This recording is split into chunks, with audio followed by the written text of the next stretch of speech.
Hello friends, मैं JP Gupta स्वागत करता हूं आपका इस वीडियो में। दोस्तों, 10 रुपये महंगा पेट्रोल खरीदने में आपको शायद उतना गुस्सा नहीं आता होगा जितनी खुशी आपको 10 रुपये सस्ती दाल खरीद कर आती होगी। तभी तो सरकार पेट्रोल सस्ता करने के बजाय दालों को सस्ता करने में लगी हुई है।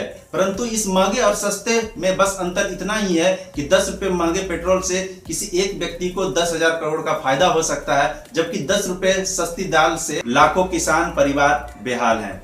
लगातार 3 साल से बिहार के टाल क्षेत्र के किसान दाल का न्यूनतम समर्थन मूल्य भी नहीं पाने के कारण बेहाल हैं, क्योंकि सरकार ने आयात शुल्क शून्य कर दिया है, जिससे व्यापारी बाहर से ही सस्ती दाल खरीद लेते हैं और किसानों का दाल धरा का धरा रह जाता है। और यही दाल जब आपकी थाली में सस्ती पहुंचती है तो आपको 10 रुपये महंगे पेट्रोल के बारे में गुस्सा नहीं आता है। दोस्तों, हमारे मित्र रोशन जो कि उसी टाल क्षेत्र से आते हैं, उन्होंने वहां के किसानों के बारे में हमें बताया। उन्होंने वहां के किसानों से जाकर बात की और उन्होंने अपना अनुभव शेयर किया कि किसानों से बात करने से पहले ही वो अपनी सारी समस्याओं के बारे में बताने लगते थे।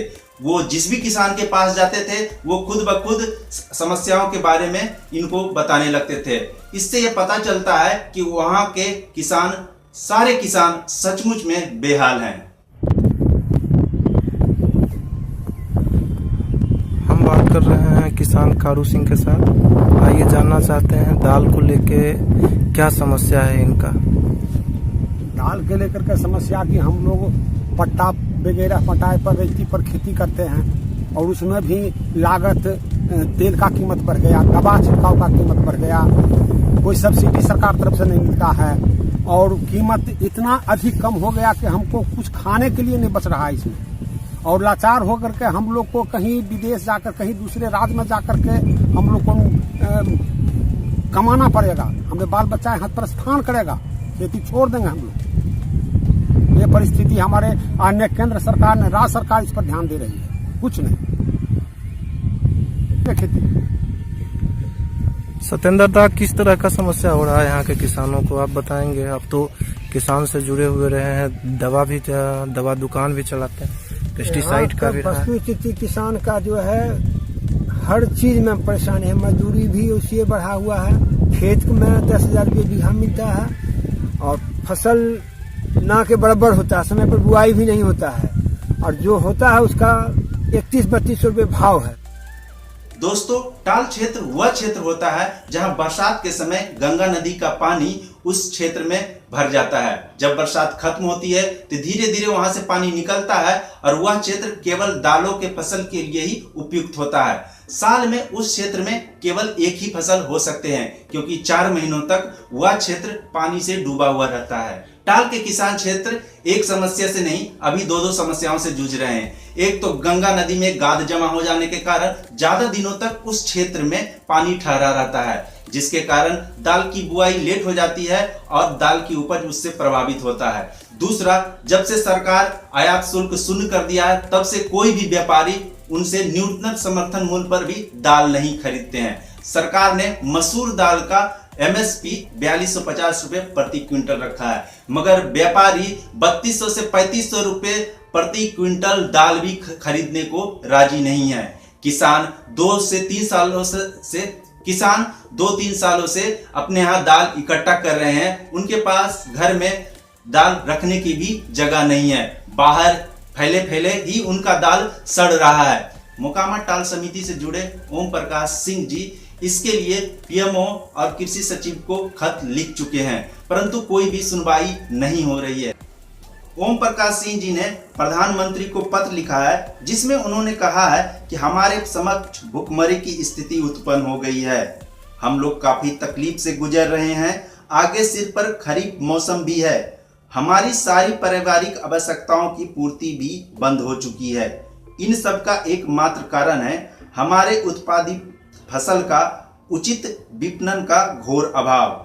हमारा फसल बिक नहीं रहा है। हमारी स्थिति यह है कि अगर कुछ समय से स्थिति यही रही तो हम लोग आत्महत्या को मजबूर हो जाएंगे। श्रीमान इसे त्राहिमाम संदेश भी समझ सकते हैं। किसानों की यह समस्या एनडीटीवी के प्राइम टाइम में रवीश कुमार द्वारा भी उठाया गया और एबीपी में घंटी बजाओ कार्यक्रम में भी इसे मुख्य रूप से दिखाया गया, परंतु ना तो केंद्र सरकार इस पे ध्यान दे रही है और ना ही राज्य सरकार। बिहार के मोकामा क्षेत्र में ही लगभग हर वर्ष 1.25 लाख टन मसूर होता है।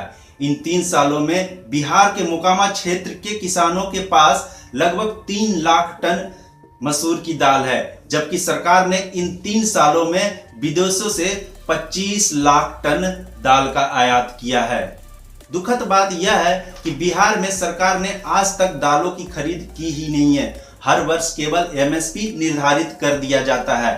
पहले किसान को व्यापारियों द्वारा उचित मूल्य मिल जाता था, इसलिए किसान को जरूरत भी नहीं पड़ी सरकार द्वारा दाल खरीदने की, परंतु बाहर से अब दाल आयात होने लगा है, जिससे किसानों का दाल बिक ही नहीं पा रहा है।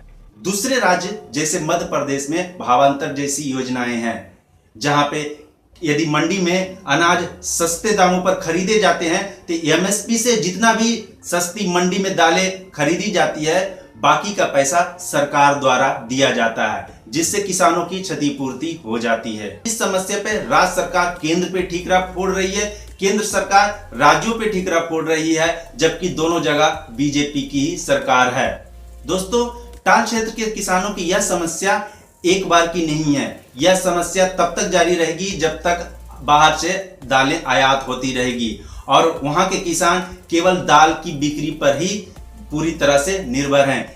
इसलिए जब तक इस समस्या को अस्थायी तौर पर इलाज नहीं किया जाएगा, वहां के किसान बेहाल ही रहेंगे और जल्द से जल्द यदि समस्या का समाधान नहीं होगा तो वहां के किसान या तो मजदूरी के लिए बाहर पलायन होंगे या फिर आत्महत्या को शायद मजबूर होंगे और सरकार शायद यह इंतजार कर रही है कि किसान कब आत्महत्या करे। इसलिए दोस्तों, मैं यह चाहता हूं कि यह वीडियो आप ज्यादा से ज्यादा लोगों तक शेयर करें ताकि सरकार पर दबाव पड़े और हमारे अन्नदाता बिहार के टाल क्षेत्र के किसानों की समस्या जल्द से जल्द खत्म हो।